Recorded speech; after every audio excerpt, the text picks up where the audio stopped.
chetu Imana ngwe nusobanura ko kwiza ngwe nusobanure kugira ngo nabandi bumve ijambo. haleluya. Some mu gitabo cha Samuel cha kabiri Some katika Samuel wa pili ibice 12 sura ya 12 umurongo wa 5 na mstari wa 5. First Samuel chapter 12 verse 5.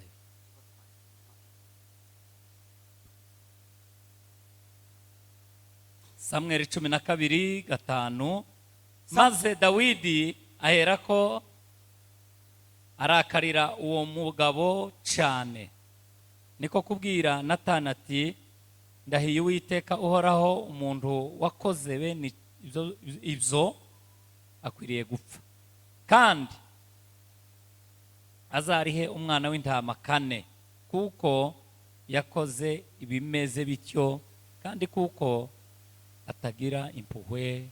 Amen. Amen. Soma muri ico First Samuel chapter 5 verse 12. Samuel wa kwanza sura ya 5 mstari wa 12.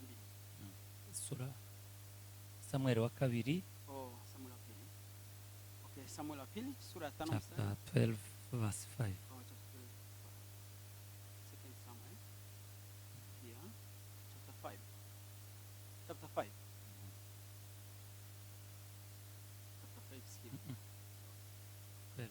Chapter 12. Sorry, chapter 12. Yes, verse 5. Okay, David was furious, as surely as the Lord lived, I would, any man who would do such as things, devise to die. He must repay for lambs to the, oh my God, verse what? Verse 5. Gatano no gatandatu. Yes. David was furious, as sure as the Lord lives. He would, any man who would do such things, devices to die. He must repay for lamb to the poor, a man who the one they stole, and for having no pity. Luka 19 ubutumwa bwiza ko bwanditswe na Luka. Luke chapter 19 ibice 19 verse 19 umurongo wa 6 and verse 6. Luke 19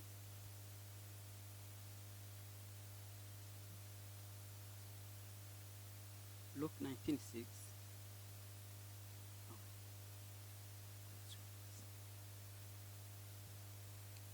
yururuka vuba amwakira anezerewe, abantu bose babibonye barabyivovotera bati dorere agiye gucumbika ku munyabyaha. Maze Zakayo arahaguruka abwira umwami Yesu ati dore databuja, umugabane wa 2 w'ibintu byanje ndawuha abakene, kandi umuntu wese nambuye ndabimuriha 4. Amen. Zacchaeus quickly climbed down and took Jesus to his house in great excitement and joy. But the people who were displeased, he has gone to be the guest of a notorious sinner, the greenbolt. Up to verse. Hallelujah. Amen. Hallelujah. Hallelujah. Turanezerewe cyane muri uyu mugoroba. Tumefurahi sana jioni ya leo. Imana iduhaye umugoroba mwiza. Maana Mungu ametupa jioni njema. Kandi dukwiye kuwishimira. Ambayo tunafaa kufurahia. Turashimira itorero rya gospel. We thank God for the church of gospel. Ya twakiriye hano hantu. They have guests us in this place. Kugira ngo tuganire ijambo ry'Imana. Because we share the word of God. Abashumba b'itorero. the leaders of the church. mwadutumiye kugira ngo tubane, They invite us that we must be together. mwaduhaye uburyo bwiza bwo gusangira They ijambo ry'Imana. enable us to share the word of God. turabashimiye cyane. We say thank you. Imana ibaduhera umugisha. May God bless you. turabubaha We respect you kandi turabakunda, and we love you. nicyo gituma buri gihe cyose iyo tubabonye turanezerwa, Is that reason every time we see you we rejoice. tukishimira kubana namwe. We rejoice to be with you. hanyuma turashima Imana iduhaye uyu munsi. Then we thank God who gave us this day. muri iyi minsi ni ngaho dufatiriwe cyane It's like we are so much busy in nowadays kubera za gahunda z'ivugabutumwa, because of evangelism. ni ngaho n'iwacu tutaheruka. It seems like even in our church, so many days we are not there. gishize twari Kitengera, The last week we were in Kitengela. n'ejo niyo tuzorara. Even Kesha, yesterday we'll spend the night in Kitengela, in overnight. kandi ku gatandatu nabwo tuba turi Kasarani, Even- n'abashumba barabizi. In Saturday we'll be at Kasarani because even the leader, they know that. iki cyumweru nkumbuye iwacu. Oh, this week I miss our church. hanyuma rero turashima Imana iduhaye uyu munsi. So we thank God for this day. turashima Imana iduhaye umwanya mwiza wo kuganira ijambo ry'Imana. We thank God for a moment to share the word of God. tugiye kuganira ijambo ry'Imana, We are going to share the word of God. akamaro ko kwakira Yesu. The importance of receiving Jesus Christ. kwakira Yesu, Receiving Jesus Christ. icyo aza akora mu buzima The bw'umuntu, what he does in life of a icyo person. Yesu azahindura mu mitekerereze The y'umuntu, what God does in the mind of a person. icyo Yesu aza akora mu myumvire yawe, What God does in your own understanding. icyo Yesu aza akora iyo akugezemo. What God does when he's in you. Yesu Jesus. iyo ageze mu muntu When he comes in the life of a person, azahindura. he changes. nta muntu Yesu No one arasura Jesus visits ngo amusige uko yamusanze. and live how he made him. nta muntu Yesu aragera iwe No one Jesus go to his home ngo narangiza amusige uko yamusanze. and leave him like how he was before. uretse na Yesu, Unless Jesus, n'umugaragu w'Imana even a servant of God, wahamagawe n'Imana, the one who has been called by God, ntabwo yagera mu rugo iwawe he cannot come to your ngo home narangiza ngo asige ibintu uko byari bimeze. na mambo ibaki vile ilivyo. iyo ageze no mu rugo, When he come at home, muzamutangira kumva umunezero, you just feel rejoice kuko muzamuganira ibinejeje. because you share the things which bring joy. Yesu Jesus nta muntu wigeze ajana nawe mu nzira hakutembea na mtu kwa njia ngo narangiza abura umunezero. then akose furaha. nta muntu wigeze yicarana nawe mu gihumba kimwe Hakuna yule amekaa na yeye kwa rumu ngo moja abura umunezero. na akose furaha. nta muntu barara ahantu Hakuna yule amelala pamoja na ngo abura yeye umunezero. na akose furaha. nta muntu wiriranywe na Yesu Hakuna yule ameshinda na ngo Yesu narangiza abura umunezero. na kisha akose furaha. Haleluya. Hallelujah. twasomye ijambo ry'Imana We read the word of God mu gitabo cya Samweli. in the book of Samuel. ni inkuru ya Dawudi na Natani. It is a story of David and Jonathan. Nathan Nathan. Oh, it's a story of David and Nathan. Natani Nathan, ni umuhanuzi w'Imana. he was a prophet of God. sinza kuvuga amakuru maremare kuri we, I will not make a big story about him, ndaza gukomeza cyane kuri iri jambo rya Zakayo. but I will stay in the word of Zacchaeus. Natani yagiye gusura umwami Dawidi. Nathan ameenda kumtembelea mfalme Daudi. ahageze Alipofika aramubwira ati, mwami, akamuuliza mfalme, hano mu gihugu cyawe in this your nation hari umugabo w'umukire there is a rich man utunze byinshi who has a lot kandi ukomeye mu gihugu, and he's great in nation, ariko uwo mugabo but that man yagize irari, he amekuwa na nini na tamaa, warangize aragenda kisha akaenda afata intama imwe y'umukene akachukua mtoto mmoja wa kondoo wa maskini, ngo arangiza izimana abashitsi be, na kisha akawachinjia wageni wake. kandi Mara tena yari afite izindi nyinshi, he was having a lot of flock, ariko uwo mukene we yari afite imwe. but that poor man was having just one sheep. warangiza bari yafata ayizimana abashitsi. Then he took that one sheep for a poor, he killed for ni visitors. amakuru maremare. That is a big story. Dawudi Yes. aramubaza ngo ese uwo muntu yoba ari hano muri Noeliya muri buno bwami bwanje. Daudi akuuliza, mtu kama huyo yawezekana yumo katika hii utawala yangu? Nimba uwo muntu ari hano, If that person is around here, ni ibintu bibiri. it is two things. Ni ibintu bibiri gusa bimukwiriye. It is two things which is equal to him. Icya mbere First one, akwiye gupfa. he must die. Icya kabiri Second, akwiye kwishura ivyo yanyaze. Akwiye kwishura iyo ntama imwe he must pay that lamb for a poor inshuro 4. 4 times.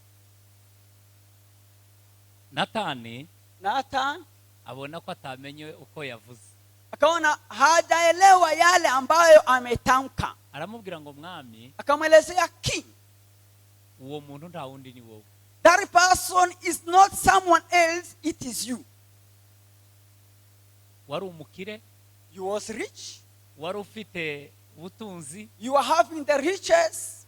Umwami Sawuli yavuye ku ngoma yicaraho, The king Saul lived to the throne and you sit there. kandi Then mu isezerano rya kera igihe cy'abami in the Old Testament, the time of kings, itegeko ryaravugaga the law says ngo nimba umwami avuyeho, if a king moves, abagore bose yari afite the old ladies he has, abo umwami ugiyeho. there must be a second king who go to the throne.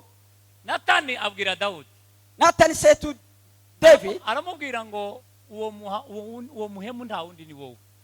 kamwelezea mtu kama huyo wa tabia hiyo si mwingine bali ni wewe mfalme. Wari ufite ubutunzi, You are having the riches, wari ufite icyubahiro, you are having the honor, wari ufite icyo ukeneye cyose, you are having everything you need, Imana yari yaraguhaye byose. and God give you all.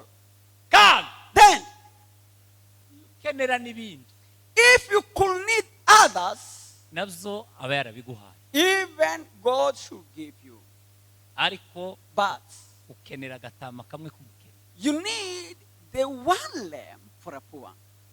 Dawudi David, ndamukunda cyane, I love him so much. yigeze yikomeza, He didn't be strong for his word. yigeze yihagarara, He didn't stand for his word. yararambaraye, He just bowed down. aratakamba, He cried.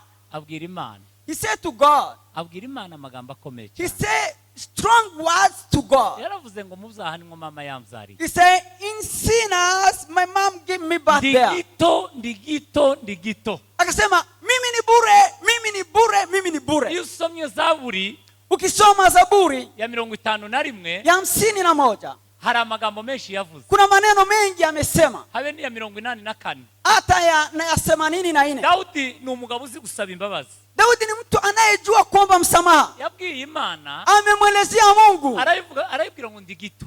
Akasema, mimi ni bure. Wewe You, tukwiye no kwerekeza amaso yawe ino, you are not equal to look where I am. ngo urebe umugabo gito nka Dawudi. Then you look a very neglect person like a David. Ararambarara, He bowed down. abwira Imana, He said to God, arayibwira ngo wewe tuwari ukwiye no kwerekeza amaso yawe hano. you doesn't suppose Look, even your eyes to look here. Ino hari ikigoryi, Here there is hari igifu. a foolish man. None rero Then God, data umbabarire. Father, forgive me.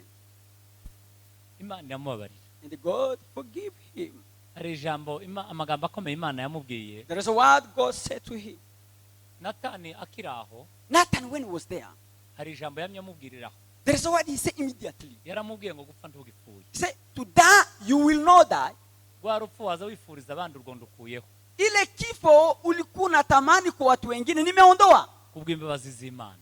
For the forgiveness of God. Icya kabiri La pili, kitovaho. yenye haiwezi kuondolewa. Uyu wishe Uriya ucura umugore wiwe Betsheba. Umemuua Uria ukachukua mke wake Bersheba. Uyu muka Uriya, Huyu bibi ya Uria, inda twite mimba alionayo ya Dawudi, ya Daudi, umwana uzayivukamo the baby who will born, azapfa. he will die. Icyo cyo nimugisengere. Don't pray for it. Asigaye Natani arigendera. Then Nathan went away. Natani amaze kugenda, When Nathan went away, Dawudi asaba imbabazi, David asked for avuga forgiveness. amagambo menshi tutaza gusubiramo. And he said a lot of words we cannot say. Imana iramubabarira. God forgive him.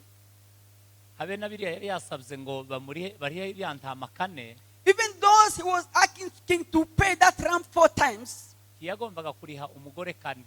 he could not pay a wife 4 times. Nta n'uwo yagombaga kumuheza kuko uwo yagombaga kumuha ni Uriya yari yamaze gupfa. Nobody was supposed to take care for that wife because her husband was already died. Ariko icyo Imana yari ikeneye, But what God was need, yari ikeneye umutima wa Dawudi. he was need the heart of David. Imana yari ikeneye umutima wa Dawudi. God was need the heart of David. Imana iramubabarira. God forgive him. Amen. Amen. Twasomye ijambo ry'Imana hano We read the word of God here muri Luka. in the Gospel of Luke. Luka igice cya 19. Luke chapter 19. Guhera ku murongo wa mbere ukageza ku wa 10. From verse 1 to verse 10, haravuga amakuru y'umugabo witwa Zakayo. it says a story of a man called Zacchaeus. Zakayo ni umutoza kori mukuru. Zacchaeus was a higher rank of tax collector. Niwe mutoza kori mukuru. He was a tax collector on a high level. Bibiliya, Bible, nibaza ko nta handi hantu muri Bibiliya yose I think in whole Bible, havuga umutoza kori mukuru. there is nowhere it says about higher tax collector. Kuko abandi bose n'abatoza kori batoya. Because they are just a junior in tax collector. Bazavuga abatoza kori, They say the tax collector, ariko ntibazavuga umutoza kori mukuru. but they doesn't say higher tax collector. Umukuru ni Zakayo gusa. The higher tax collector was Zacchaeus. Bivuga yuko It says yari ayoboye abatoza kori benshi. he was the leader of many tax collectors. Yari umukuru w'abadwaniye. He was in higher rank. Yari umukuru w'abatoza imisoro. He was on higher level. Yari umugabo He was a man, w'umukire, rich, uyoboye akarere kose. who leads all area.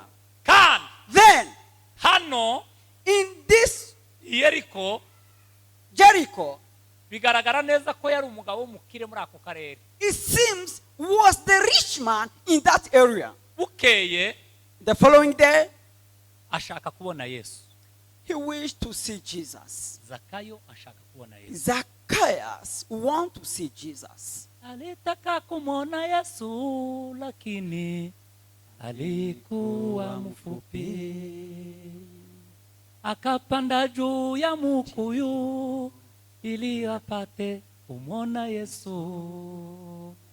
Na Yesu alipofika mahali pale, alitazama juu, akamwambia Zakayo, shuka upesi, kwa kuwa imenipasa kulala nyumbani mwako.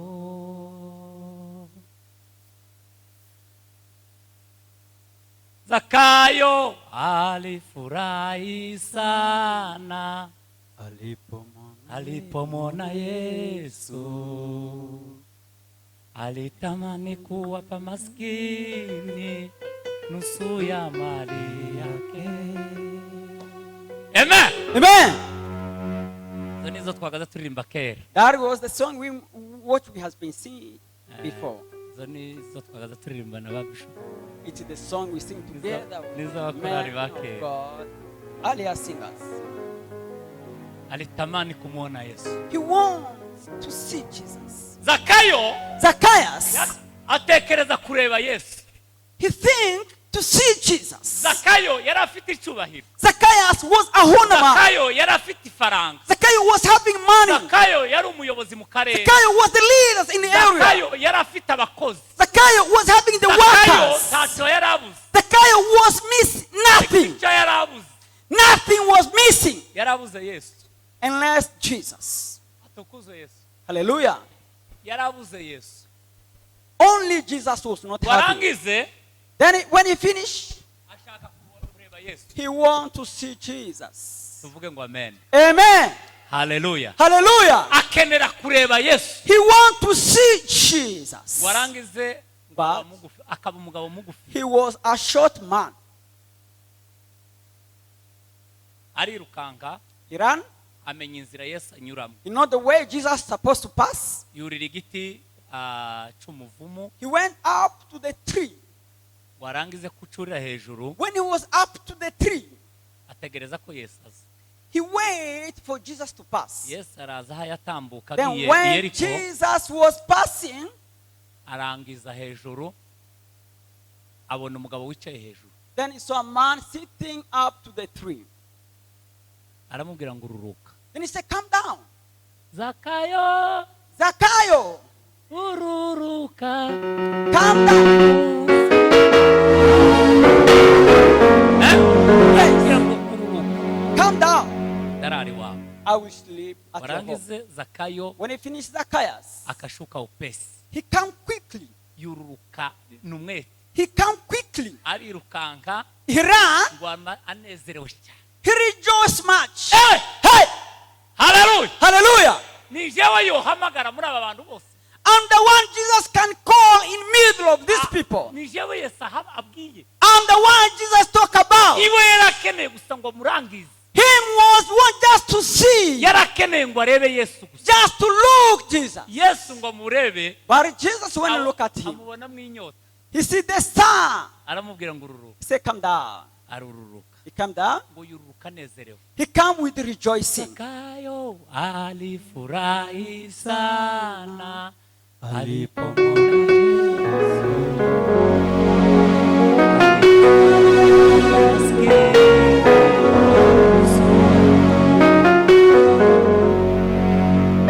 Yesu. He said to Jesus, Aranezerwa. rejoice. Yesu aramubwira ngo genda mu rugo. Just say, go home. Uyu munsi ndarari wawe. Today I will spend night at your home. Mukanya A short time, Yesu aragenda Jesus went aja kurara kwa Zakayo. and he went to the Zacchaeus home. Zakayo aranezerwa. Zacchaeus become rejoice. Zakayo, Zacchaeus, inkuru ya Zakayo irimo amakuru menshi. the story of Zacchaeus, there is other many story inside. Niki cyatumye Yesu amubwira ngo ururuka.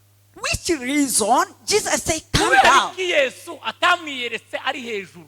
Why not Jesus could reveal himself when Zacchaeus still up? Kubera iki Yesu atamukoreye ibyo yashakaga ari hejuru. Why not Jesus could serve him but Zacchaeus still up? Kandi Yesu yarashorewe n'igikundi kinini. And Jesus, the crowd of people was following him. Kubera iki Yesu atagiye ngo aje kurara handi. Why not Jesus was not supposed to go to sleep somewhere else? Harimo amakuru menshi. There is many story inside. Icyambere First one, mugomba kumenya.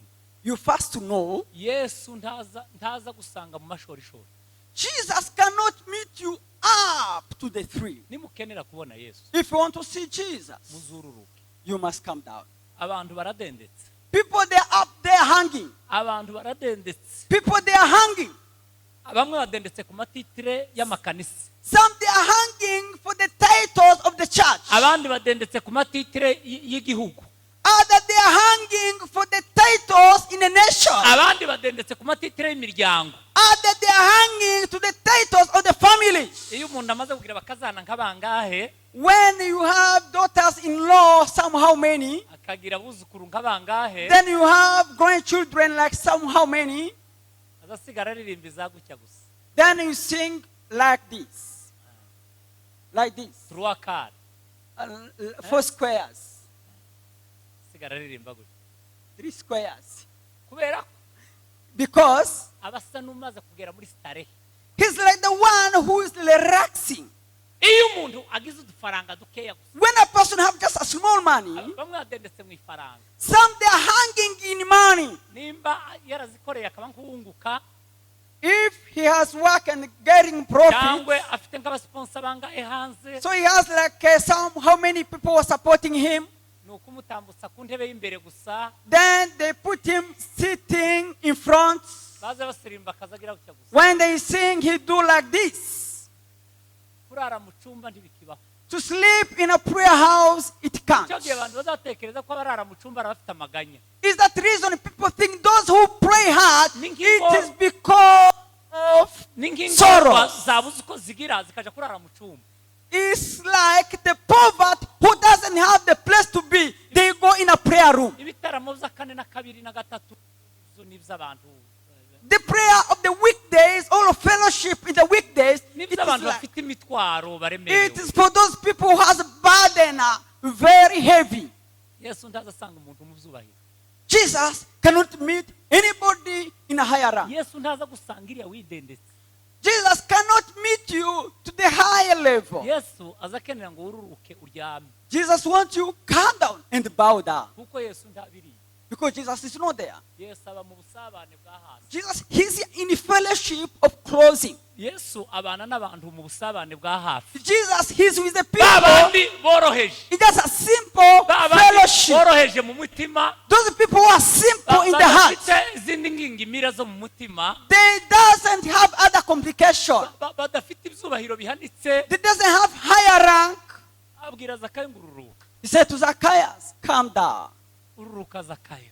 Calm down, Zacchaeus. Ngwino dusabane.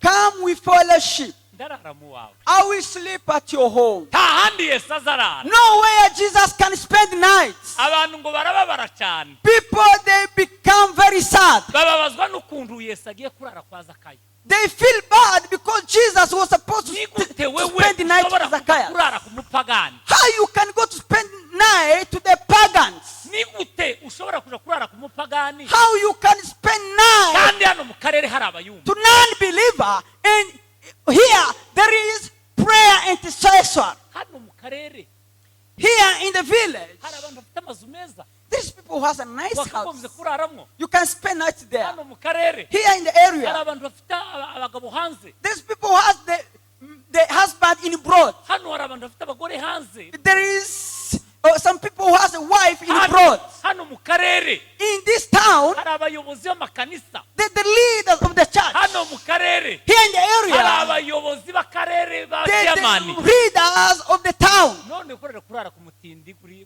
Why are you going to sleep to the poor man, to the man who is like that? ngo akarere kose kavamo imvururu. The area become Iyo ariko confusion. batangira gusubiranamo. In Jericho, people start Uyu ni wa- complaining. uyu niwe twakurikiye. This is the one we follow. Umuntu uje kurara kwa Zakayo w'umubandi. The person who can sleep Zakayo for the robbers. w'umwizi. Zacchaeus, the thief, Uhagarariye abibyi bo mu karere. who is the leader of the thief in the area, Uhagarariye ababandi ba kano karere who kose. is stand for people who doesn't good character in the area. Asifiwe Yesu. Bwana Yesu asifiwe. Hallelujah. Amen. Yes. Jesus, Arababwira ngo he says, sinaje gushaka abakirisitu. I'm not coming to seek the believers. Umuganga ntakeneye abazima. The doctor, it doesn't need the people who has a good health. Umuganga akeneye indembe. Doctor need those who are sick. Indembe zarenze. Those who sick too much. Za zindi mwakuyeho amaso. Those we cannot look about Ba it. bandi mwahebye baruhebwa. Those you have been forgetting about them. Yesu Jesus, yaje gushaka baruhebwa. he come to seek those whom we cannot think about it. Nigute worara ku ndaya. Hano hariho abagore b'abayumbe. How you can sleep for the prostitute? Nigute- Here there is women who knows how to pray. Wewe uzurara gute kuba bandi babibyi. Hano hari abayumbe hano. How do you spend night with killers, and here there is people who knows how to pray? Yesu Jesus, ntabwo yazanywe n'abayumbe. he not come because of those Yesu people who knows how to ntiyazanywe pray. n'ababishopu n'abarevera n'abapasitori n'abapotre. Jesus did not come because of the leaders of the Yesu church. ntiyazanywe n'abaririmbyi. Jesus did not come because of the Yesu singers. ntiyazanywe n'abagore b'abakirisitu bazi gusenga. Jesus did not come because of those women who knows how to pray. Yesu yazanywe n'amabandi. Jesus came because of those thieves. Amabandi niyo yazanye Yesu ku isi. Those thieves, they make Jesus to come in the world. Nicyo gituma Pawulo azavuga ngo The reason Paul said, iyo mutaramye when you are together, igihe cyose mwicaye muri munezerewe, when you are in a fellowship and rejoice, mumaze kumva imbaraga z'uburyohe bw'Imana, when you feel the sweetness of the Holy Spirit of God, mwibuka ko mwari abanyamahanga, remember that before you are Gentiles, mwagaze mwicara nta byiringiro mufite, you sit without hope, nta Mana rurema mwagiraga, without God creator. mwari kure y'amasezerano You are far from the promise of God. mwibutse ko Yesu yabakuye hanze, When you remember where Jesus take you from, nicyo gituma is that reason nda wahagarara ngo yikubite ku mutima no one can boast ngo hari na gatoya yoba yarakoze kugira ngo twakire Kristo. that there is a little I did for the receiving Jesus Christ. Jesus Christ come kugira ngo abantu babone ubugingo that people have life kandi babone ubusagutse. and more. Amen. Amen. Amen. Amen. Hari umugabo w'umukonikoni, Simoni w'umukonikoni, There is Simon of which yigeze gutumira Yesu Betaniya, he invited Jesus in a Bethany. aramubwira ngo azoze kumusura. He said, Jesus, come and visit me. ngo akeneye uyu ngo ntiyarakeneye kugira ngo Yesu amusure nk'uko Zakayo. He could not invite Jesus the same case with Zacchaeus. ngo yarakeneye gusa ngo kwigwiziriza ibyubahiro. He was one that Jesus increased his honor. kugira ngo akarere kose kaza kamwubaha ngo Yesu yageze mu wiwe. That area respect him because he invited Jesus for his home. abona uko abwira abantu, That he can tell people, undi muza mwirirwa mwiruka inyuma, the one you follow, azarari wanje, he sleep at my home. burya muza mwirirwa musenga, muzikirwa mumwiruka mufata amakanju n'ibindi, The one you touch his clothes, jewe azarara mu rugo. he spend night at my home. yatumira Yesu, He invited Jesus. ngo araza, Yesu ngo araza ngo aza kwicara kwa Simoni w'umukonikoni. Jesus came and he came to the Simon. Bibiliya y'Ikirundi zivuga ngo ni Simoni w'umunyamareba, ni umuntu wari ufite ibitinditindi amangetengete gusa ari aho ngaho. Noneho ngo atumira Yesu kugira ngo Yesu ngo azaza yibona ku bantu ngo Yesu yaje wiwe. Akamulika Yesu ili ajivune kwa watu eti Yesu amefika kwake. ngo abe no ntiyigeze na muzimana. Nimesoma nikasikia kwamba hata even to do something good he didn't do it. ariko mu kanya gatoya, But in a real time, Mariya w'indaya, the Mary of amenya amakuru Simoni prostitute, yicaje umuntu mu wiwe, he knew that Simon, he invited somebody at his home. yirukanka arinjira, He ran inside. ngo ahagere When he was there, asanga Yesu he found Jesus aricaye, sitting. warangiza aratakamba, Then he cried out. amaze ararira, He cried out. ararira, He cried out. ngo yunama ku birenge bya He Yesu, knelt to the feet of Jesus. ararira, He cried ibirenge biraroba, that the feet become wet. akadafata imisatsi yiwe Then he took his hair. akayihanaguza ibirenge Then bya he Yesu, wiped the leg of Jesus. bigaragaza guca bugufi. Mention humbleness. Imisatsi y'abakobwa b'Abayuda The hair of the Jewish ladies, ntawaga azukoraho, no one could touch it. cyaraziraga no kumukora. Ilikuwa ni lawama kugusa nywele ya ariko Yesu but ngo akaza yihanaguza ibirenge bya Yesu. by that women, he wiped his hair with the feet of Jesus. Yesu yamubwira ngo uzaza urabibabarira. They say, your sins has been forgiven. Tuvuge ngo amen. Amen. Hallelujah. Amen. Mariya Mary, w'indaya prostitute, arirukankazana ngo icupa ryiwe ry'indatira, niko Bibiliya zivuga. she ran and took her oil. Yari afite agashupa kiwe k'indatira, Alikuwa na mafuta yake mazuri yari yarabitsemwo k'amavuta, ambaye alikuwa ameweka mafuta yandi muri mu kwitirira abana ngo ni ba narada. yale munaambia watoto ni narada. Narada kari agati ngo kagira amavuta ahenze cyane. Narada ilikuwa ni mti ambaye ina mafuta ya thamani sana. Israeli Ilikuwa katika Israeli. afata ka gacupa kiwe, Akachukua ile mafuta yake, barakirukankana, akakimbia, warangiza akamena ku birenge bya Yesu, kisha akamwanga kwa miguu ya Yesu, amaze ngo bitangira kurya abagabo, kisha ikaumiza wanaume kwa mioyo. ngo bararibwa we, Wakaamuka wakaumwa, bararibwa, wakaumwa, bararibwa, wakaumwa, ngo bakazava muri kwa mavuta. wakasema akoni haya mafuta. Yanganaga n'umushahara w'umwaka wose. It was equal with the salary of a whole year. Aya mavuta kundi bari kuyamena zibura, tibari kuyagurisha bagafasha abapfakazi n'imfubyi. Si haya mafuta wangeyauza ili wasaidie maskini na wajane. Yesu arabareba abona arababwira ngo mwebwe. Yesu akatazama kuelezea nyinyi. Mitima yanyu yamaze kugira kwinjiramwo. Mioyo yenu imeingiwa. Arababwira akamwambia imfuvyi murahora. Yatima mko nao tacho muza muzimari. Hamufanyi chochote kwa usu. Abapfakazi murahorana. Wajane mkono wao mubabajwe n'aya mavuta basize ku birenge. Mumesikia uchungu ya mafuta haya imemwangwa kwa miguu. Niwo mutungo uri muri iki gihugu. Only this riches within this nation. Abo bapfakazi mwabafashije. Hawa wajane kwa nini msiwasaidie? Arababwira ngo ntimumenye icyo Maria yakoze. He told to them, you doesn't know what Mary did. Igikorwa Maria yakoze. Maria amefanya. Ubutumwa bwiza bw'Imana buzogera buvuga. Mahali injili itahubiriwa popote. Nawe na Maria zoza avugwa mu bana. Hata Maria atatajwa miongoni ya wengine. Ngo nibazoza bagira umwanya wo kuvuga Yesu. If they have a time to speak about Jesus, even Mary they will mention. Kuko ndanjewe nta Maria. Because there's no me and Mary. Maria koze ikintu. Mary did the things. Mukere yazanye urupfu rwa Yesu. Already he bring the death of Jesus. Muzamona umuntu yo yapfuye. Mnaona mtu akifa. Bari babaze basiga amavuta.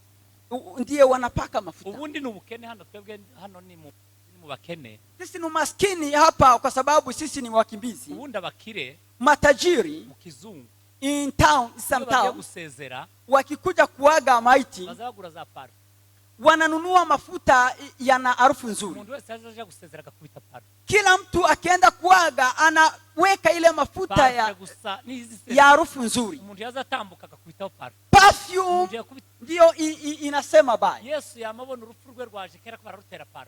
Yesu akaona maiti yako imekuja na wanapaka ile mafuta. Yamabona umubiri kera kura usigwa mafuta. Yesu akaona mwili napakwa mafuta. Akasema this is the death of redeeming church. We Maria jambo umetenda hakitasaulika. Lakini hawa watoto tuvuge ngo amen. Amen. Zakayo arajana Yesu amugeza mu rugo. Akamchukua Yesu kwake. Bamare kugera mu nzu. Alipofika kwa nyumbani mwake Yesu arara kwa Zakayo. Yesu akalala kwa Zakayo. Okay. The following day Zakayo arafa. Zakayo akashikwa. Arafa. Akashikwa na nguvu za Roho Mtakatifu. Neno hilo ndilo nataka kutaja. Haya yote nilikuwa nazungumzia neno. Ageze Zakayo. Alipofika kwa Zakayo. Zakayo arafatwa. Zakayo akashikwa. Imbaraga z'Imana zimuza. The power of the Holy Spirit come upon him. The glory of God come upon him. Zakayo atangira kuviva ubukristo. Atangira kuviva kubaho mu buzima bwa Kristo. Akaanza kujihisi uwepo wa Kristo. Atangira kumva Yesu muri we. Anaanza kujihisi Kristo ndani mwake. Tuvuge ngo amen. Say amen. Hallelujah. Hallelujah. Yes. Zakayo atangira kumva Yesu. Zakayo akajihisi Yesu. Barangize nibwo yabwiye Yesu. Ndipo amemwambia Yesu. Amubwira ngo ikintu ngiye gukora. Akamweleza jambo nataka kutenda. Ubu ngubu nakiriye Yesu. Sasa nimekupokea. Ndakwakiriye. Nimekupokea. None ubwo maze kukwakira. Kwa sababu nimekupokea. Ndakora ibintu bibiri. Nitatenda mambo mawili. Kintu cha mbere. The first one, umutungo wose mfite. My riches. Umutungo wose mfite. My riches. I will take and I divide into two. One part, this for the orphans, and this for widows. Nobody will lack when I'm there. Jesus.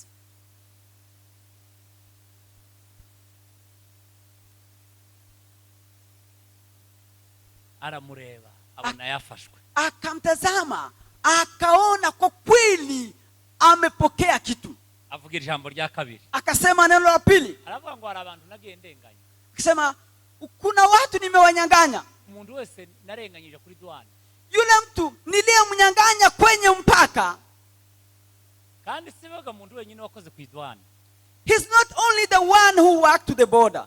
muzamwumva Matayo. Simnasikia Matayo? Umunsi Yesu ahamagara Matayo, When Jesus called Matthew, yamusanze kuri douane Kaperinaumu. he was to the board of Capernaum. Aramubwira ngo haguruka mu He kazi told him, stand up at work, unkurikire. follow me. Kuko Matayo yari umudwani hari Kaperinaumu. Because Matthew was a tax collector there. Kaperinaumu niho Yesu yakoreye ibitangaza byinshi. In the Capernaum is where Jesus did so many miracles. Ni naho yahamagariye intumwa nyinshi. Is where he called so many disciples. Yigeze kubabwira abantu Kaperinaumu. He told the people of Capernaum, Arababwira ngo ibitangaza byabereye hano to Kaperinaumu. them, the miracle and signs which happened here in Capernaum, Iyo bija kubera Sidoni ni Tiro, it could happen to Sidon and Tyre. ngo abantu bose ntaho bararimbutse. People of that area could not be perished. Ariko mwebwe buri munsi nza nkora imirimo hano ntacyo. But you, I do miracles here, but you doesn't Ejo bundi recognize. nasanze umugabo utagira n'ibihene z'amaso, muremera amaso, murabibona. Few days ago, I found someone who doesn't have even the space for eyes. Bakora mu matwi. Other people, they could not hear, but it touched them. Mwebwe abantu b'Ikaperinaumu mwabaye. But you people of Capernaum, how are you? Ariko But Zakayo Zacchaeus yamavuga ngo jewe uwo narenganyije wese. akasema, yule ambaye nimemnyang'anya yeyote. Ngo yari ashingiye kuri itegeko ry'umwami Dawidi. It was because of the law of King David. Rivuga ngo wari yagatama kamwe. He said, the one who killed one lamb, Umuntu wigeze arya gatama kamwe. the one who killed one lamb, Ngo ntagire umuntu uterigeze agira imbabazi z'umukene. yule mtu asiyekuwa na huruma ya maskini. Kandi bazavuga ngo ijambo ry'umwami ni itegeko. They say the word of king is the law. Iyo umwami avuze, When king speak, ntibisaba ngo baje kureba ngo se mu mategeko birimo. it doesn't mean that they're supposed to Ijambo search in the ryose law. umwami avuze, A word from a mouth of king, burya riba ari itegeko. that is the law. Bishop hagurutse akababwira ngo iki ngiki kizakorwe gutya. Mchungaji akisimama aseme haya yawe hivi, Ntibisaba ngo muje kureba muri stat. it doesn't mean to look from the book of the law. Ukwiye guhita mugikora kwa kundi ya You're supposed to do exactly as nimba he bakwiye said. ngo ejo nda repetition, ejo tuzoja muri sorti. If he say tomorrow no practice, we'll go somewhere to Kera kurya biba evangelize. bibaye itegeko. That's the law. Umwami Dawidi yaravuze ngo King David says, umuntu w'umuhemu utaragiriye impuhwe umukene mtu yeyote ambaye hakufikia huruma kwa akwiye maskini kwishura ya ntama inshuro 4. alipe ule mwana wa kondoo mara 4. Burya abapagani baza bica ibintu ariko babizi. Vile hata watu wenye wameokoka wanaharibu lakini wanaelewa. Burya amakosa menshi baza bayakora ari bigira nkana. The many mistakes they do by ignorance. Ahantu twumva yuko yabaga mu ikanisa Zakayo. No place we hear that Zacchaeus was in the church. Yari umujura. Zacchaeus was a robber. Ariko yaraza amakuru y'ikanisa. But he knew the information of the church. Amategeko y'ikanisa. But he know the law of the church. Yamavuga ngo ikintu ngomba gukora. Then he says something I should Umuntu do. wese nariganyije. Mtu yoyote nimemnyang'anya. Umuntu wese mfite ico naja. Mtu yoyote nimechukua kitu yake. Nzamuriha inshuro 4. Nitamulipa mara 4. Yo Yesu ngomure. When Jesus looked at him, he said, salvation has come in you. He said, salvation is inside you. Kera utange urafashwe. Already. Utange gutanga imitungo. Tayari umepeana mali. Utange kugabura ibintu byose. Umeweza kugawanyisha kila kitu. Kanisa ntacho rirakubwira ugomba gutanga. Kanisa lijakuelezea lolote utakalolitenda. Bakwigishije icyacumi. Hawajakufundisha kusemu ya 10. Bakwigishije amaturo. Hawajakufundisha kusadaka. Bakwigisha yuko bazabazana ituro ry'ishimwe. Hawajakuelezea vile unaleta sadaka ya shukrani. None ufasha amafaranga yose. Na unachukua pesa zote. Uyaciyemo kabiri. Unagawa mara 2.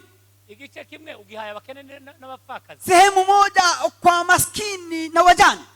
None ufashe igice cya kabiri warusigaranye. And the second part, buri muntu wese uzoza muri inshuro 4. that anybody you will pay 4 times. Yamubwira ngo nagakiza. He said that is a salvation.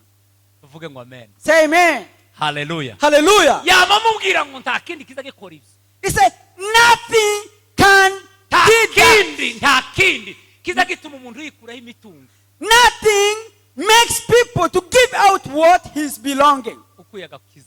Unless salvation. Agakiza. Salvation. Niko kaza gatuma umuntu atanga ibyiwe. Only one thing which makes people to give the belonging. Arangiza gatangira no kwitanga ubwe. Then you give even yourself.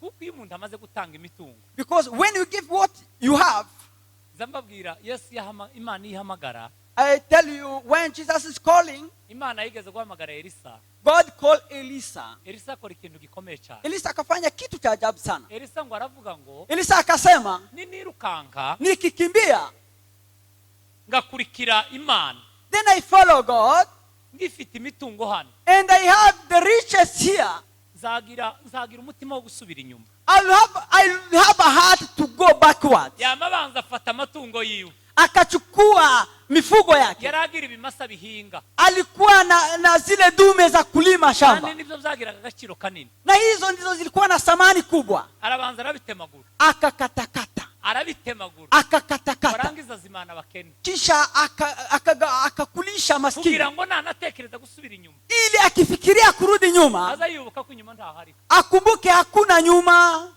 Hey! Asifiwe. Nimba ukeneye kwinjira mu mbaraga, kama unataka kuingia katika nguvu, uzobanza umara ibizira biri inyuma. Maliza vizuizi ambazo viko nyuma. Uzobanza umara ibintu bigufasha hano inyuma. Maliza zile zinakuhold huku nyuma. Simbabwiye ngo mumara imitungo. I cannot say to finish your riches. Hari ibintu byinshi bibosha abantu. Lakini kuna vitu nyingi zinawazuia watu. Iyo umuntu yaje muri korali, mtu akikuja kwa kwaya, ukaza utarabanza ngo usezere ba kope na ba kopine se mu Cyongereza mu bita bande hari best couple. Sorry. Ba boyfriend na ba girlfriend. Yes. Utarabanza ngo basezerere nubundi nibifashe biguturutse inyuma. Kama haujaambia boyfriend na girlfriend, kwa heri babona bazacuranga amara gucuranga gutya. Kama soka n'abakobwa babiri. Hao ni miongoni mwa wale unaona wanatuchezea muziki, akimaliza kucheza muziki anatoka na warembo wawili. Akaririmba cyane. Anaimba sana. Akazagenda gira ukichuya gutya. Anafanya jasho hivi. Kera harabo basokanye. Tayari ameenda na warembo wamoja.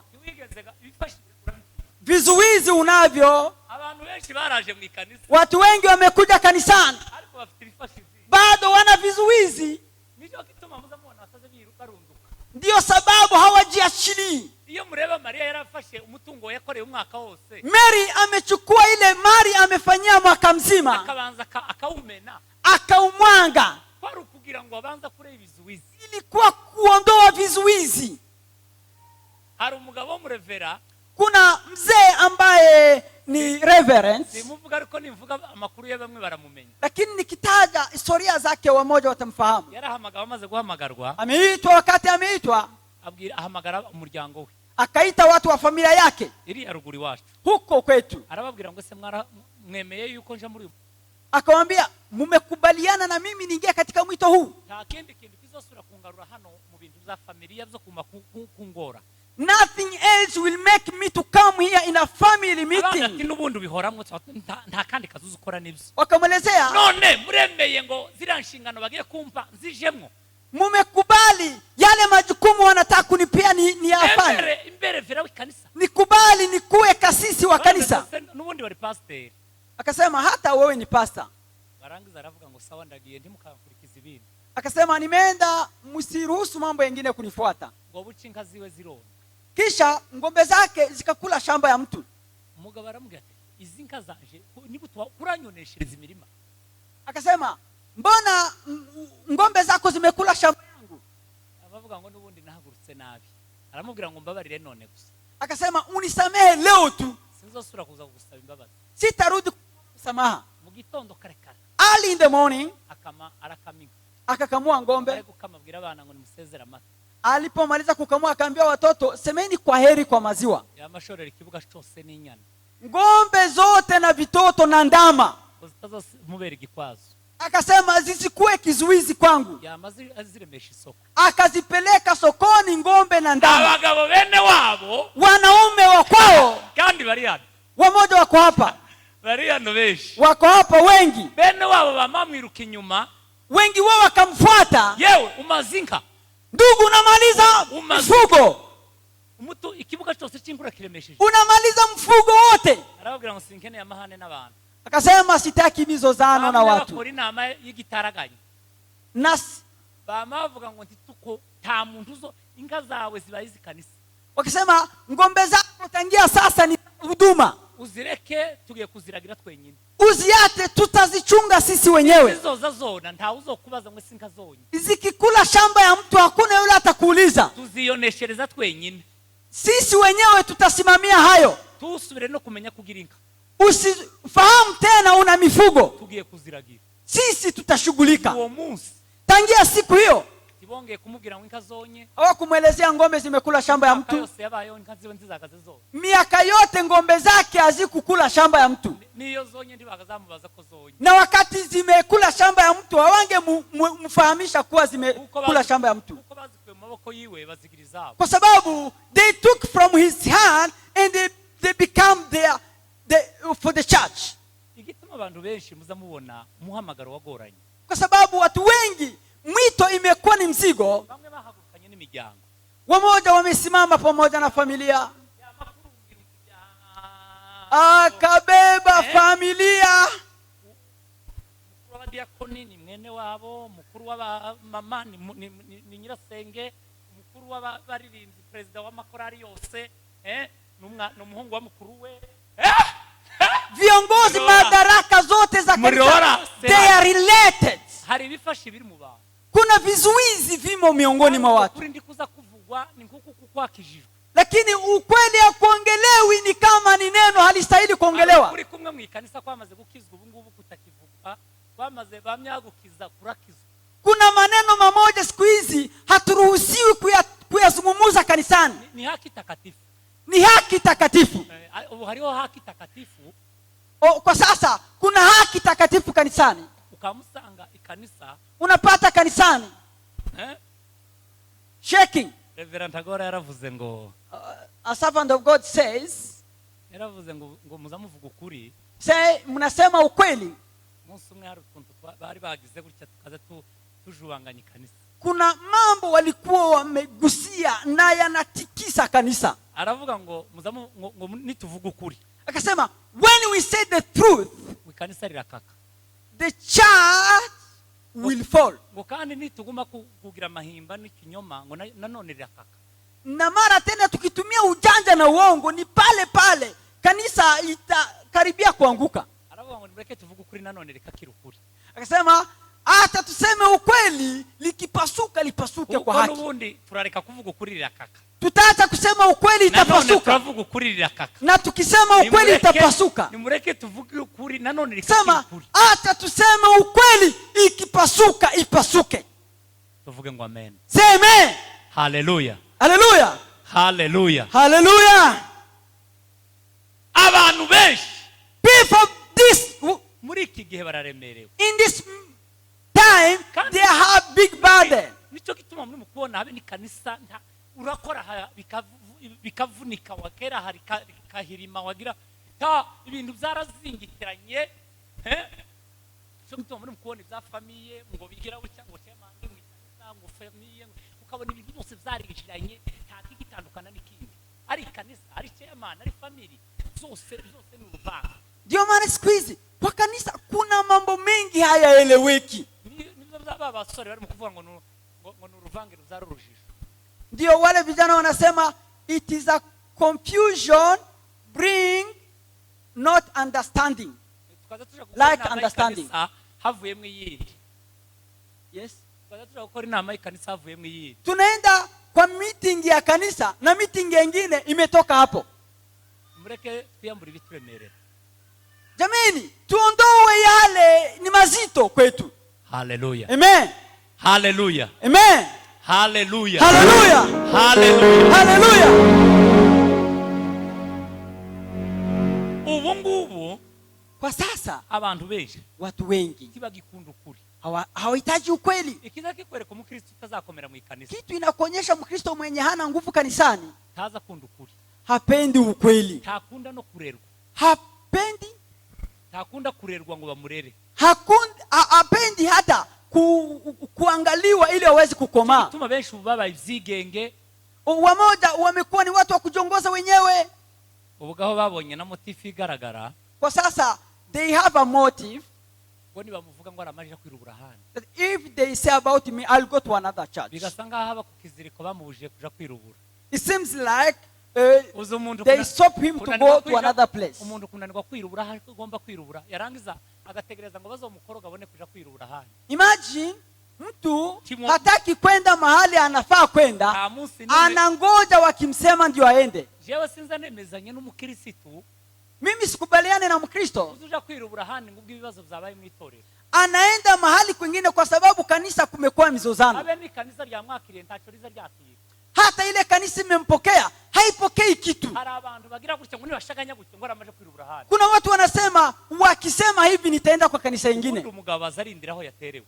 Mwanaume anasimama mahali amepatana na adui. Mwanaume arangiza akabona kuja kwirubura hano. Mwanamume asimame. Nimba ukeneye kuja kwirubura hano, uzobanza ukemura ikibazo kiri hari, usaba imbazo urangize ibibazo byose birangize ubone kuja kwirubura hano. Mwanaume anatatua migogoro na ikisha ndio anachukua hatua nyingine. Usiseme migogoro ikikuwa nitaenda mahali kwingine. Hata wale watakupokea. Kuko nubundi nabazo kwakira ndacho bakiriye. Hata uende na wale watakupokea. Uona agenda ntimukababare ko yagiye.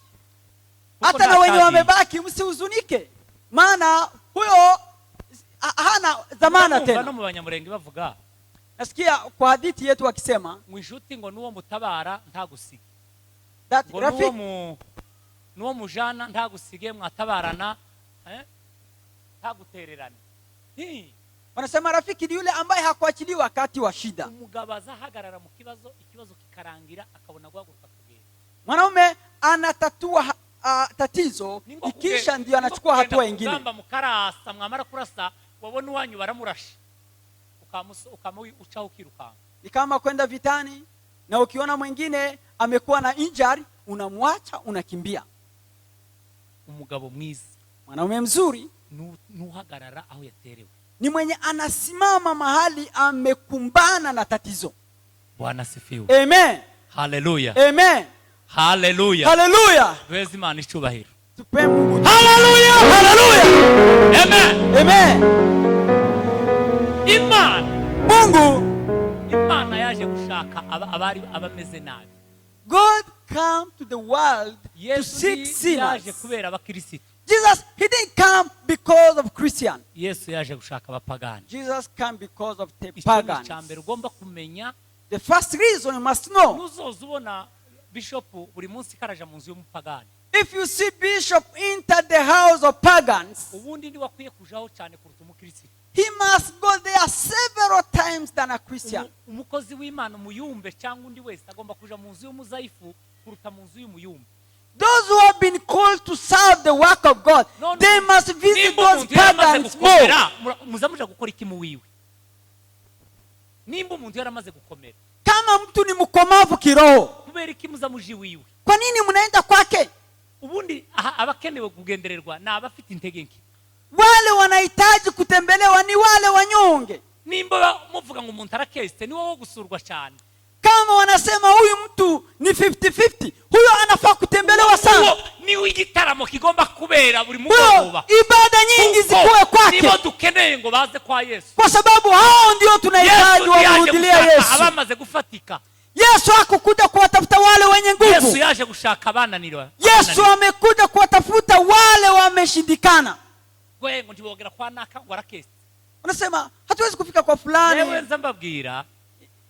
Mimi nasema Abarozi wese azaze gusenga iwacu. Wale wachawi wote waje kwetu. Nta uzomushamburia. Hakuna yule atamgusa. Hakuna yule atachukua azoshikagira mahoro yose. Vitu yake atakuwa na amani mengi. Hano ndabwo ariho ho kuza gushamburia. Hapa sio mahali kwa kuchukua hivyo vinyago.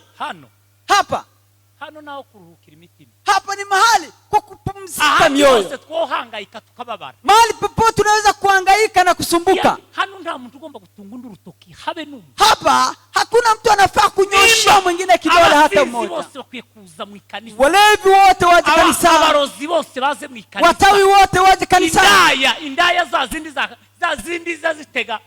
Ariko nabonye Kayori ishobora kuba nk'Isodoma. Wale malaya wote na wale wa huko Nyamavila. Nabonye. Abe n'ubu nyine barateze. Hata sahi wako huko kwa line. Muri Nairobi yose ariho hambere. Nairobi yote hapo Kayole nimeshangaa. Hata sahi wanafanya hiyo biashara. Hawana time. Iminsi yose hano hepfo akabari ka Nyamavila. Hapa Nyamavila. Buri saha yose 24 nijoro na kumangu. Bose babatese. Kila saa hao wadada wanauza mili yao wako hapo. Abo nibo Yesu yazi. Hao Yesu amekuja kwa sababu ya hao. Abo nibo bakwiye gutera imbabazi. Hao ndio tunafaa kuwahurumia. Abo nibo dukwiye kwitaho.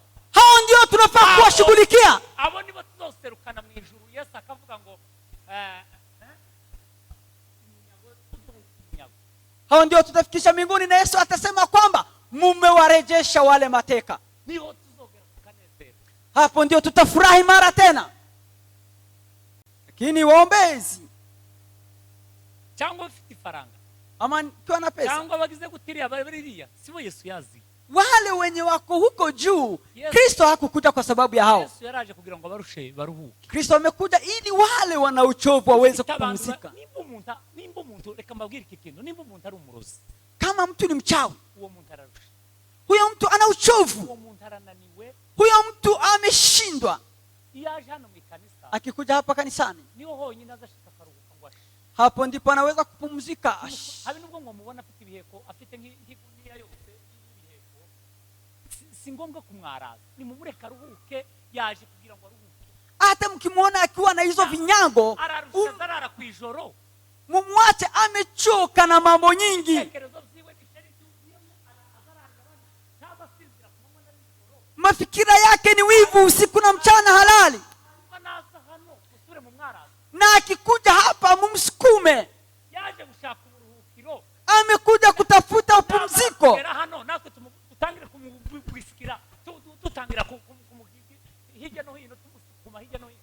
And when he come here and we become number one to push him backwards. Oh, na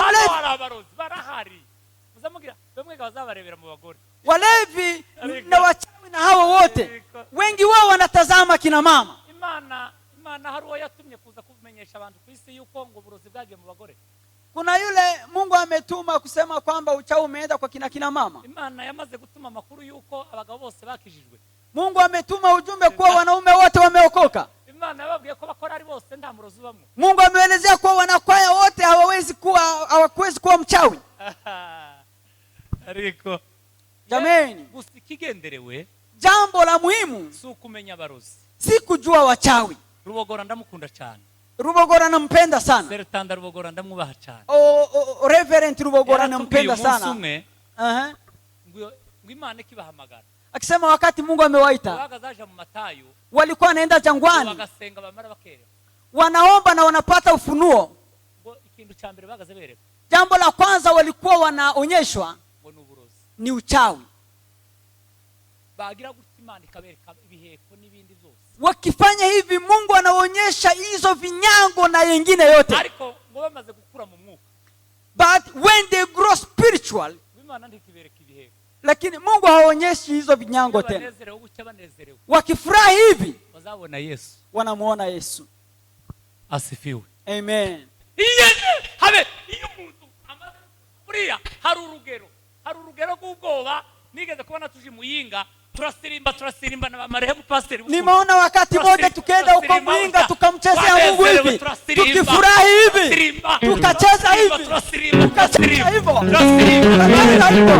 hapa tumefurahi kwa kuja kijana mmoja akiwa na nguvu zile za moto kwa kongamano kubwa, tukicheza hivi akasema ni wasiwashuti. Oh my God. Kweli sisi ni wanaume wa kuogopa wachawi wasitushute. Tumefurahi nguvu za Mungu zimekuja. Mungu wake. Na kisha tukimbie wapi? Eti mnakuja pamoja eti watawashuti. Oh my God. Unajua hata wamechoka. Ila sio waombezi, ni waoga. Kuna tatizo limekuwa kwa mtu mmoja na linakuwa kwa kila mtu. Kama bado unaogopa wachawi, na wewe ni muombezi, kiwango cha kuongoza wengine. bayiguhaye utayikwiriye. Wamekupea kuongoza na haustahili. Kuko urugero ugezeho n'urw'ubwoba uracari kurerwa bakwigishe gutinyuka. Kiwango ulicho nacho ni cha kuelekezwa ili ukomae. Nta munyembaraga uzi ubwiza bw'Imana wogera mu iteraniro ngo agira ubwoba ngo ngo baramurasa ngo baramutera ngo baragira gute nuryama nijoro ho nugira ubwoba mu ikanisa muri maso y'abantu nuja hawe wenyine waryamye uri wenyine. Kuna watu wanakuwa na hofu katika kongamano. Namna gani ukienda peke yako kwa kulala usiku peke yako? Kushakira bazamu kukurinda kukurahwera nijoro. Wakutafutia watu wa kukuchunga maana usiku unaweza kupoteza ufahamu. Yesu yaraje. Yesu amekuja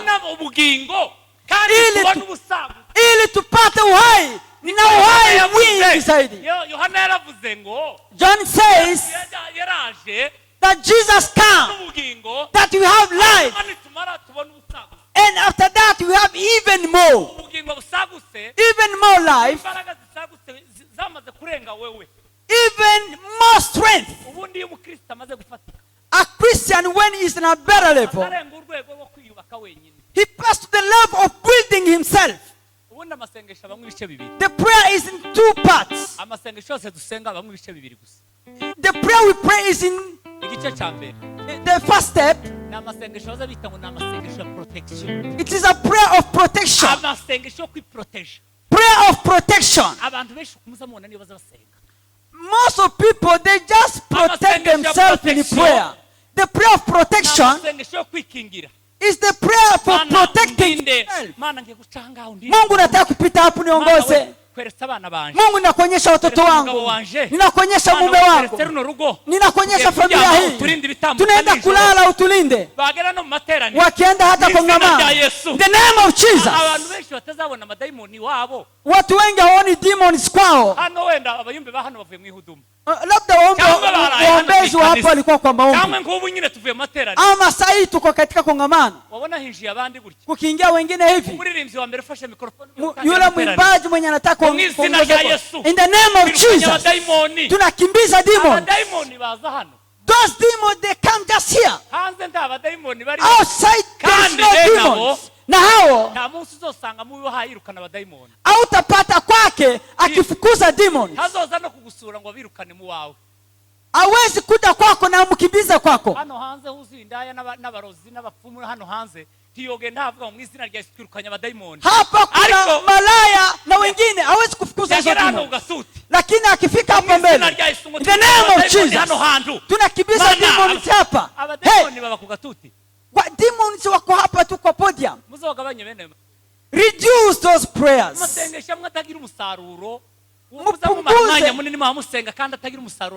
Punguza maombi hayo yenye haleti manufaa yoyote. Here is in the presence of God. Ombeni mkishukuru Mungu. Mungu amewalinda sehemu zote mlikuwa. Sasa we are going to praise Father who sit in this glory, who sit in this glory, and everything we'll do here. Glory be to you. Amen. Hallelujah. Hallelujah.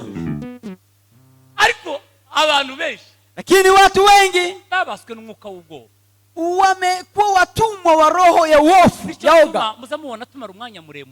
Ndio maana tunachukua muda mwingi tukimuongelea shetani badala ya kumuongelea Yesu. Jesus Christ is the one who become revealed in this whole Bible. We take time to tell people about demon and Satan, and he become big. Mimi neno ambalo linanikwaza ni moja. Even me, I was like them for several times. Neno ambalo ninajuta. It is a time I spent chasing the witches. In the name of Jesus, demons. If we could spend that moment in praising God, that you sing strong and great in Jesus. Amen.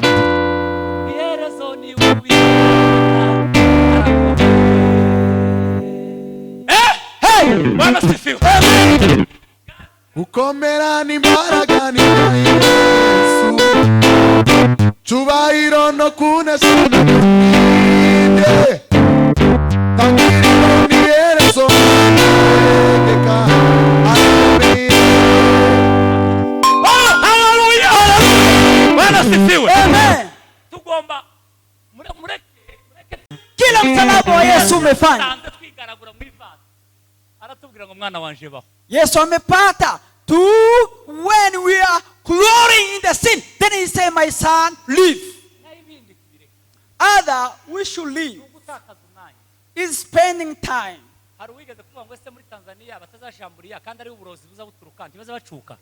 Kuna mtu amesema huko Tanzania hawashikangi hizo vinyango na uchawi mwingi unatoka huko. Kwani watoto wa huko hawanyonyi. Ibindi ruguru ngo byavuye Iburega.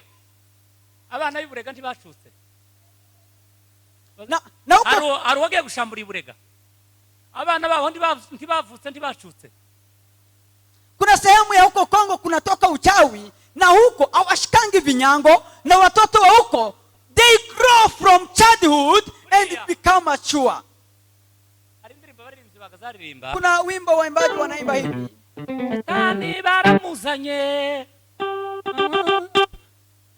Sinzi ndirimbo bakazaririmba ngo baramuzanye ngo mwambika intebe ngo mucubahiro mu rusengero.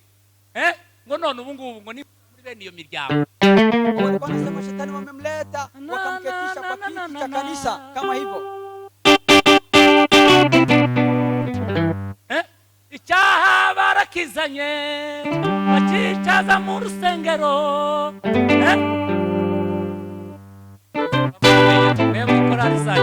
Nama refresh. Hadi orazi bey. Abazaririmba ma refresh.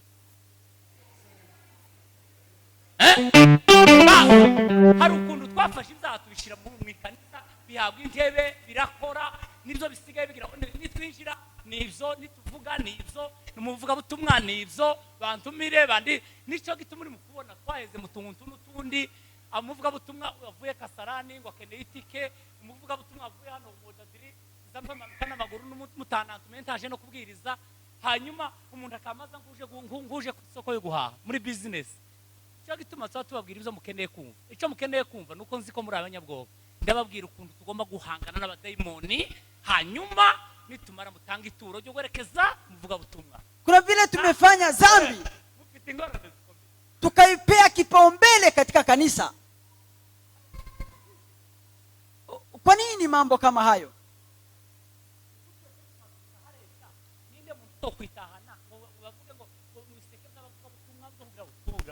Tumekuja kwa ushirika. Kwa nini mambo nyingi Nairobi? Mimi tangia niokoke. Tangia niokoke wakati nimetoka kwetu. Jega ndimubaje nyuma. Hanyuma sindatekereza n'umunsi umwe ngo ndagenda ikijana haba kure haba Rwanda haba Uganda haba Burundi haba aho nzanjano utegereje umukecuru washuruje meloni ngo niuzandi mahali popote mimi ninafanya huduma ninaenda na fare ya kunipeleka na ya kunirudisha. Babashekerera babashekerere nukuri muri abayumbe ndio maana gira gutya gira mukaba kandi mukagiraga mwafashwe mwafashwe ukamugira ngo none gabari mu mwuka bafashwe zahaya sukuma gira ukamugiraga ngo none bafashwe cyane habe nabuke ndio maana tunaona wahubiri kama hao na wanaeneza injili kama hizo na tunafikiria wamo katika nguvu za kiroho hizo na kwa kweli wako bure. Mwarangiza gusuha neza maze mutangi tu kama mwirukanga ngo uzamugira ngo Yesu yaraje kugira ngo duhindukire ubuzima namara kuduhindukira ubuzima uzohaguruka utanga ibihumbi 200 nta batari batagwirije tutafasha wamuhaguruka kuko gutanga n'ubuzima bw'abandi ari ikintu gisaba ngo tubanze dukanike ngo abantu bavuge ngo bagire gutya kundi bamara bashusha maranga mutima bababwire ngo gira gutya ibiki harabagiye kuja hanze. Yesu amekuja ili ageuke uhai kwa ajili yetu, ila tusiwasikize wale walagai ambao wanatuelezea mambo ya kupotosha. Aliza kurya tuzatugaburira abakristo. Kuna chakula tunakulisha wa Kristo. Wicara hari ukamona kwabo ivyo bahe barya batazokura batazokomera. Wakikaa pale unaona lile wanakula hawatapata nguvu. Ndio ufata umwana ngo muhe igikoma.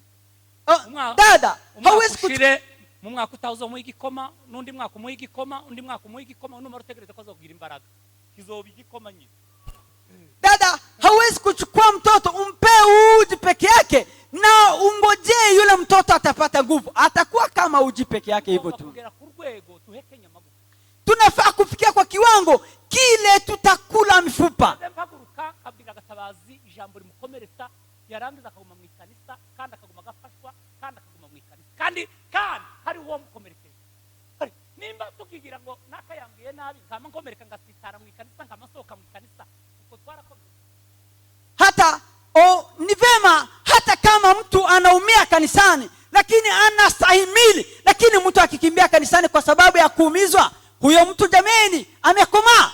Ikidukwiriye mu ikanisa, what's supposed for us in the church kwigishwa ntabwo ari ukubwirizwa, is to be teaching not preaching. Hari ibintu bikomeye Paulo yabwiye Timotheo. Kuna mambo mawili Paulo amemwambia Timotheo. Anamwambia nguzuhana, amemwambia uwazibu. Umuntu unazozagira makosa uzumuhana.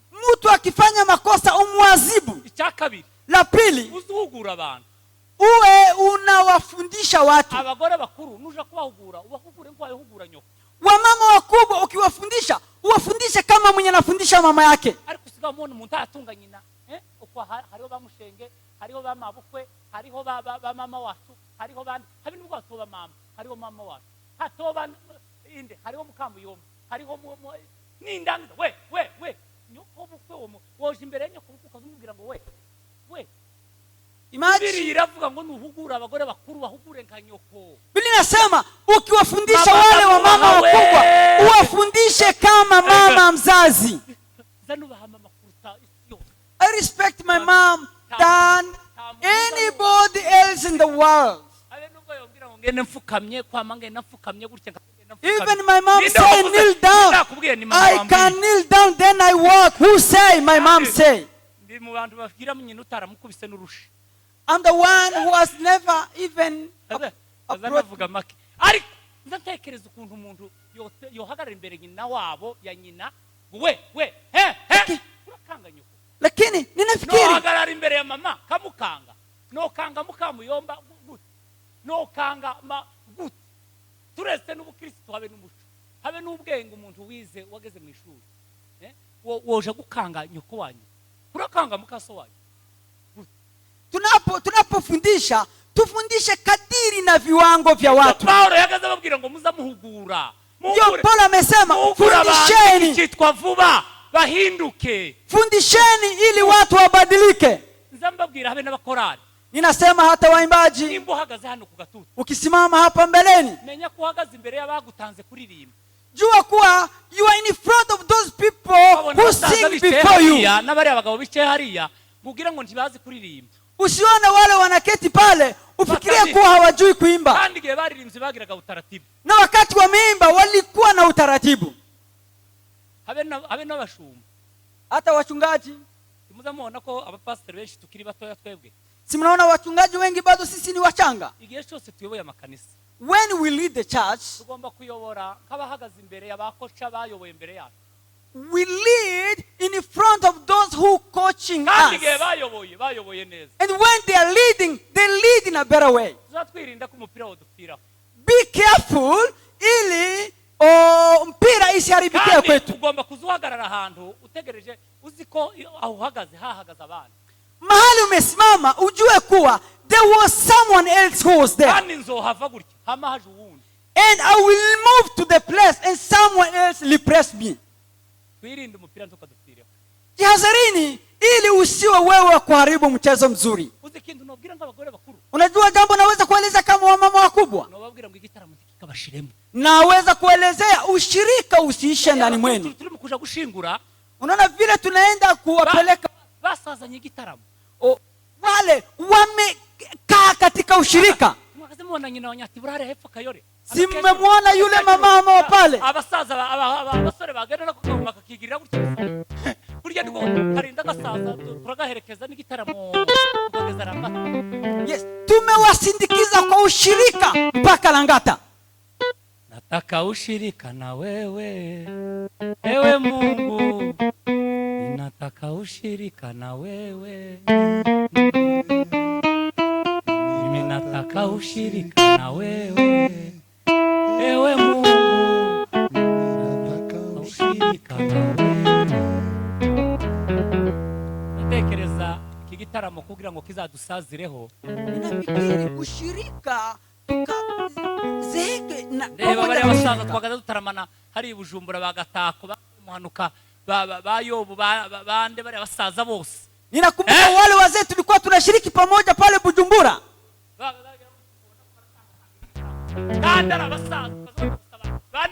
They were been doing this way and they continue to do the fellowship.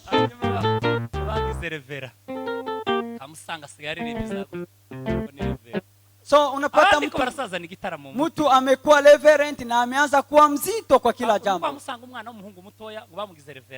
Unapata kijana mdogo amekuwa reverend, anakuwa mzito kama mfuko wa unga. Anakuja kwa kongamano yeye ndiye wa mwisho kwa sababu ako na kiti ya kwanza. Yale, it is a confusion. Yesu Jesus, he looked to Zacchaeus. They said, Jesus, he's inside you. How do you give? You have finished everything. Jesus is inside you. When Jesus comes inside of a person, hana jukumu tena la kufundisha kutoa. When Jesus comes inside of any person, no one can say, get up and dance for God. Only your heart tell you to do so. Okay. Oh, hallelujah! Hallelujah! Hallelujah! Hey! Amen. Yes, when Jesus is sitting inside you, nothing like gift. Kitu kitakaonyesha mtu mwenye amejazwa na nguvu za Roho Mtakatifu. Kwa Wakristo anakuanga na ufunuo. Hakuna Mkristo amejawa na nguvu za Roho Mtakatifu asiyokuwa na ufunuo. Kile kitakuonyesha kuwa uko na Wakristo wako wakamavu katika wokovu. Mambo nyingi kama kutoa msifanya hapa kanisani. Kama ni pulpit kama hiyo unapata Mkristo mmoja.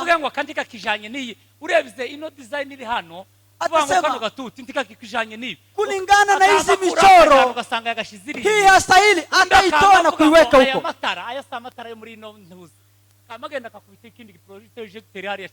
Atasema mataa kama haya hayafai mahali hapa.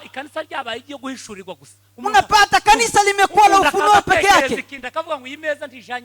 Mtu anasema hii meza haifanani na hii. Hivyo hivyo. Yesu akamwambia Zakayo. Akamwelezea Zakayo. The salvation has come. Wokovu si maneno. Wokovu ni uhai. Uhai. Jesus in us. Si maneno tunazungumza. Ubwami bw'Imana tabwa ruga magambo. Ubwami bw'Imana ni imirimo. Ubwami bw'Imana, ubwami bw'Imana tabwa ruga magambo. Ubwami bw'Imana ni imirimo. Aguturanga sirimbe nicare. Amen. Imana ibaho umugisha cyane. Nataka kumchezea Mungu. Imana ibagire neza. Ili niweze kuketi. Mungu awabariki. Nilikuwa nimewamisi sana. Tena. Abandi nobwira ukuri kuri mu mutima wanje.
Baba we.